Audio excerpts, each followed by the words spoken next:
Welcome to Easy Guitar Theory, everybody. We're going to look at the open dominant 7 chords today. First, we're going to focus on the A7, the B7, and the E7, and we're going to look at a little blues progression that uses those 3 chords. We're going to look at the A7 chord first. Here, we're going to have our first finger on 4th string, 2nd fret, second finger on 2nd string, 2nd fret, and our third finger, 1st string, 3rd fret. That gives us our A7. Now, sometimes you can use your 4th finger instead of your 3rd finger down there if that's more comfortable for you. But here's our A7 chord.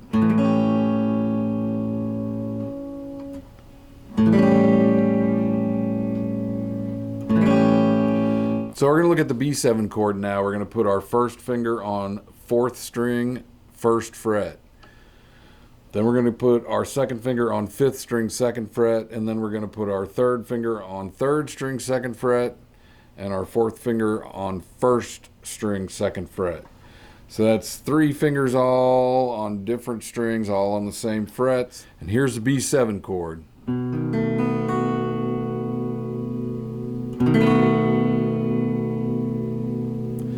All right, next chord is going to be an E7.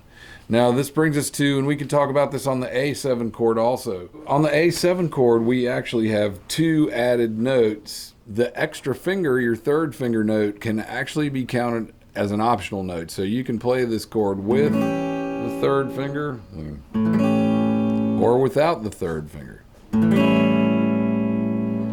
So when you're doing your practice later, you can use the easier chord if you need to. You should work up towards using the extra finger as you go. So on the E7 chord also has the extra added flat 7 note with your 4th finger, and that is an optional note. So you can play the E7 with your 4th finger, or you can play it without it. So you can play the simpler form as you're working on these chords until you start to add that other finger in later when you get better, when it gets easier. All right, so we're going to bring in some of the chords that you would have learned back in our first lesson on the open major chords and add them into some of these 7 chords. We're going to use the regular major chords and the 7 chords, and we're going to make a little blues progression here. Basically, we're going to be strumming each one of these chords twice, except for the very last chord on the first line, the B7. And you want to try to count in time as you strum. You're going to be counting to 4 for each measure, and you're going to be strumming every time you count. You're going to be changing chords in between. So we're going to strum E twice, then E7 twice.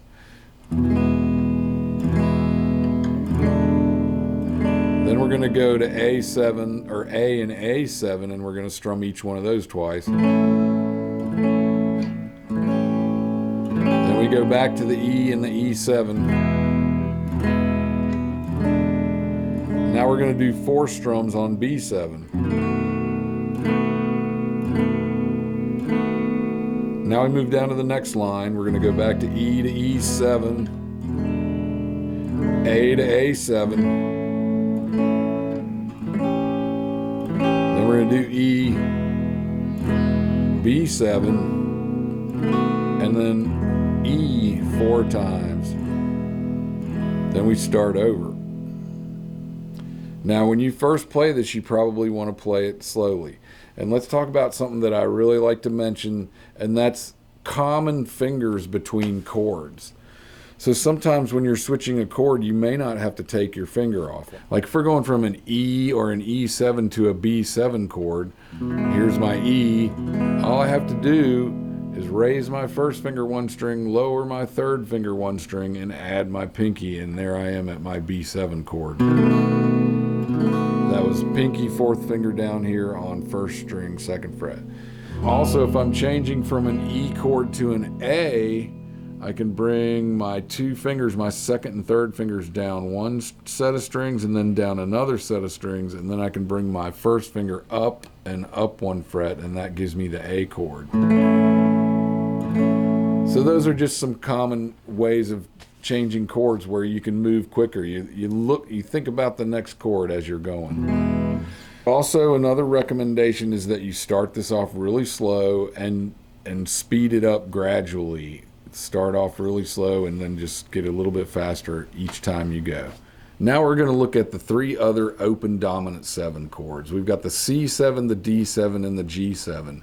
And once we look at these, we're going to put them together and do the exact same blues progression, but now we're going to do it in the key of G instead of the key of C, and we're going to use these 3 chords. Here we have the C7, and that's going to be first finger on 2nd string, 1st fret, 2nd finger on 4th string, 2nd fret, and 3rd finger on 5th string, 3rd fret.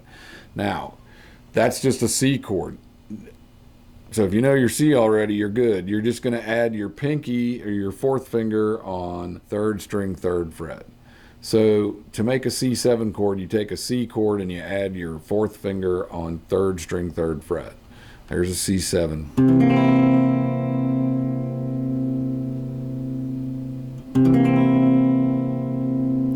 All right, now we're going to look at a D7, and notice if you were changing from C7 to D7, your 1st finger can stay right where it was, and all you have to do is bring your 2nd finger down 1 string. So your 2nd finger would be on 3rd string, 2nd fret, and then your 3rd finger is going to be on 1st string, 2nd fret. I always say a D chord looks like a triangle. Well, a D7 chord looks like a backwards triangle. If you need to think of something that helps you remember what the chord looks like. Here's our D7.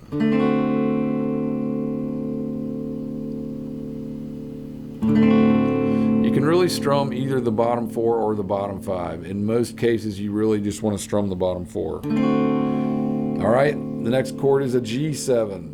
I'm going to take my 1st finger down 1 string, and it's going to be on 1st string, 1st fret. And then I'm going to take my other 2 fingers that are on that D7, and I'm going to bring them up to the top of a G chord. So my 2nd finger is going to be on 5th string, 2nd fret, and my 3rd finger is going to be on 6th string, 3rd fret. If you haven't played a lot, you'll find this chord is one of the harder ones if you don't like stretchy chords. So here's your G7. All right, so now we're going to take the G7, the C7, and the D7, along with the open G, D, and C chords, and we're going to do the same blues progression that we did in E. Now we're going to do it in G. When you're switching from a G to a G7 chord, it really helps to make your G differently than you normally would. We're going to make our G starting with our 2nd finger on 5th string, 2nd fret, 3rd finger on 6th string, 3rd fret, and our pinky on 1st string, 3rd fret. If you can play a G like this, and if you can't, start working on it. Learn to play a G without your 1st finger, using all your other fingers, because it's going to make this change a lot easier. So I'm going to do 2 strums on G and then 2 strums on G7, and then I'll walk you through it as we go. So here we got G, G7, C, G, G7, D7, 4 times, G, G7, C, C7, G, D7, G, 4 strums. Then you just start over. Now you can play the blues in 2 different keys. Let's look at the minor 7 chords, and then we're going to look at a song, kind of like a Beatles song, a chord progression. It's a song about a raccoon. So the first one is A minor 7. 1st finger is going to be on 2nd string, 1st fret. 2nd finger is going to be on 4th string, 2nd fret. And the optional added dominant 7, flat 7 note is going to be your 4th finger on 1st string, 3rd fret. So there's your A minor 7. Nice sounding chord. Or you could play it without your 4th finger and it would sound like this. All right, now we're going to look at D minor 7. This is like kind of one of the first harder chords. You're actually supposed to bar your 1st finger over 2 strings, and this will be something that you need to start practicing, getting used to. You can make this with 3 fingers, but start learning how to do it with a bar. So your 1st finger is going to be actually over top of the bottom 2 finger strings, your 1st string and your 2nd string. Then your second finger is on third string, second fret. This is very close to an F chord, and there's no easy way to play an F chord. So the sooner you get comfortable with this, the sooner you'll be able to play a lot of other harder chords. So here's a D minor 7. And maybe one day I'll be able to play it right. It's not an easy chord to play, really. All right, the next thing we're going to look at is the E minor 7. This can be one of the easiest chords in the book. First finger is going to be on 5th string, 2nd fret. Now, if you don't use your optional added note, that's the only finger you need for an E minor 7. Everybody loves that chord. But we're going to add the other flat 7 note in, and that's going to be on 2nd string, 3rd fret. I'm going to use my 3rd finger on 2nd string, 3rd fret. So here's the other way of playing an E minor 7.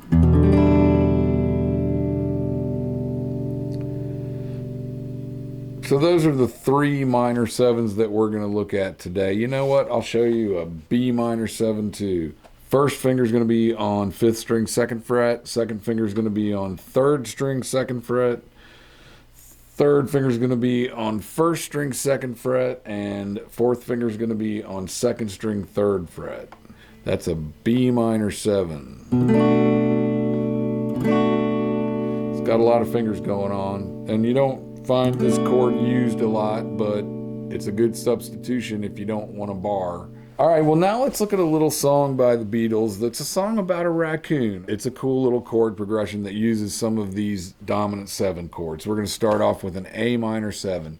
And it does work better if you use the added optional flat 7 notes. So what we're going to do is we are going to pick the 5th string, and then we are going to strum the bottom 4 strings 3 times. We're going to do that twice for this chord. So we pick the 5th string,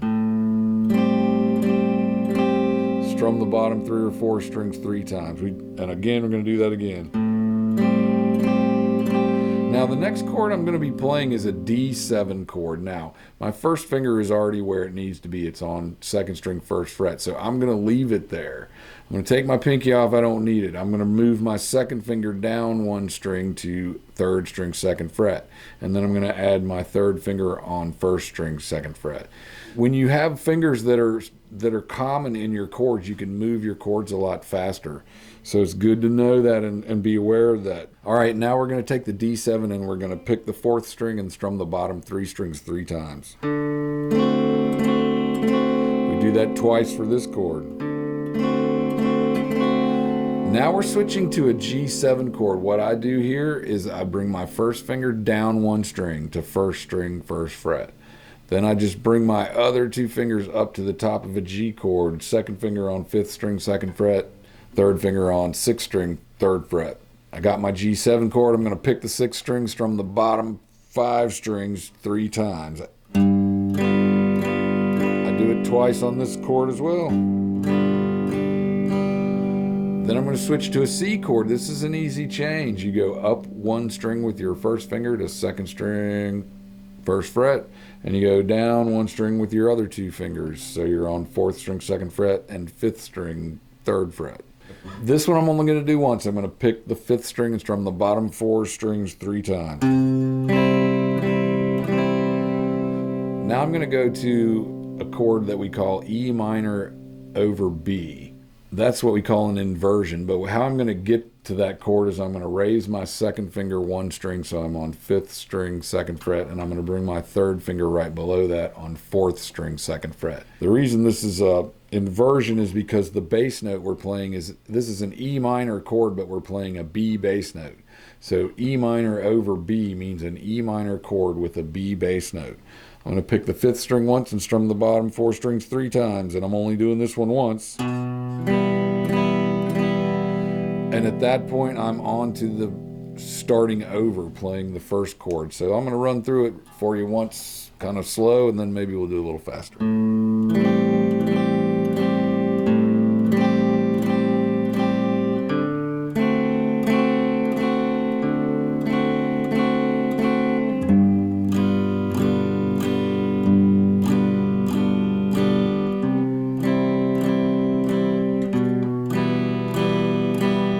A minor 7, E7, G7, C, E minor over B.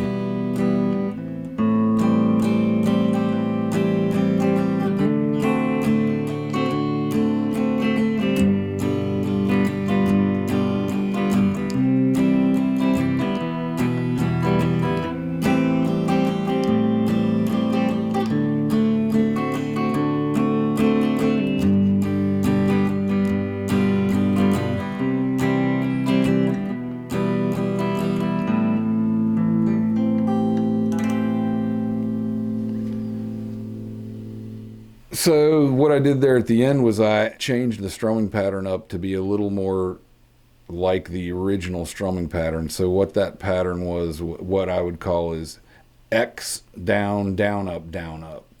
X stands for your bass note, which is going to change. It's a variable like you learn in math, unfortunately. X means I'm picking 5 on the A minor 7, and then I'm strumming down, down, up, down, up.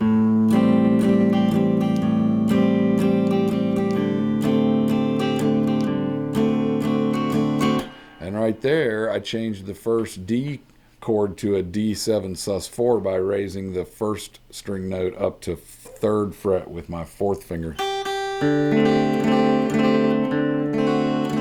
So instead of doing the D7 twice, I do once on the D7 sus4 and once on the D7, and that's more like the actual song about a raccoon. Right, well, thank you all for checking in on the video. I hope you enjoyed it. My name's Mike with Easy Guitar Theory. Today we did the open dominant 7 chords, and we looked at a couple blues progressions, one in the key of E7 or E and one in the key of G. We covered the open minor 7 chords today, and we did the little Raccoon song that's by the Beatles. See if you can figure that one out. Go check it out on YouTube. It's a cool little chord progression. Thank you all for checking out the video. My name's Mike with Easy Guitar Theory. See you on the next one.